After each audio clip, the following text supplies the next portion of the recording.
hapana bwana, niite tu Donald. Utazoea taratibu. Basi jamaa akasema, nielezee kidogo kuhusu wewe. Angela akajimaliza pale unaambiwa kwa huyo mwamba Donald.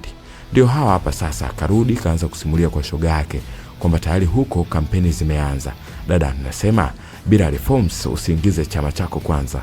Utani kidogo hapo kwamba jimbo sasa limeanza kugombaniwa na Angela naye anatakiwa kupeleka timu uwanjani.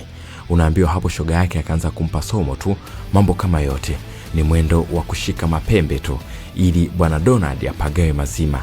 Unaambiwa sasa Angela akaanza kunemeka na mema ya nchi.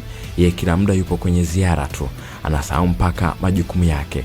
Penzi jipya tena, basi anaamba tu kwenye kuta za nyumba kama mjusi huyu.